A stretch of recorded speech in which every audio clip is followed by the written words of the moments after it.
So today let's talk about frankincense, the gift from Caspar, the second wise man, to the baby Jesus. Frankincense is said by some people to have some medical properties, so what's the truth in it? So first of all, what is frankincense? I don't have a prop because I don't have any sadly, but essentially it's a kind of sap that comes from one of 5 boswellia trees.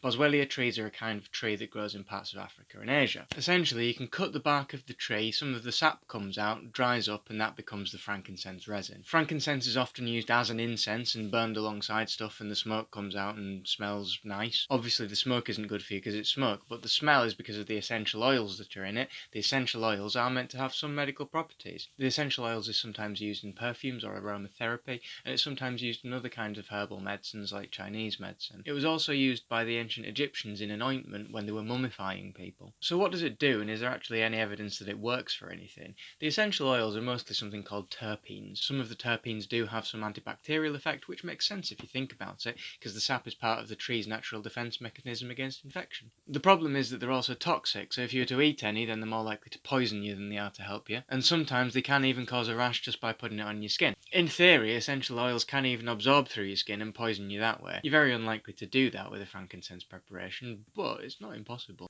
So what about aromatherapy? Well, I think the important thing with aromatherapy is to bear in mind what it actually is, and therapy is possibly not the best word for that. If nice smelling oils relax you, then that's good and that's important. But when we're talking about using things as actual therapies, we need to look at the evidence for it and say whether actually they've been shown to work. There have been some studies on aromatherapy. There was a review in particular that I found that did include frankincense aromatherapy specifically to try and reduce pain in childbirth.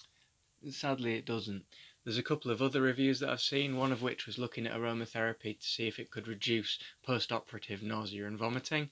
Sadly it can't. And another review that I saw looking at whether it could reduce cancer symptoms. The studies that were included in the review weren't particularly good, and the conclusion of the review was essentially that there aren't enough good studies to be able to come to a conclusion either way. So does frankincense have any medical benefit? It does contain some antibacterial oils, but in all honesty there are probably better antibacterials you could be using. It can cause a rash, and if you were to eat it, it would be poisonous.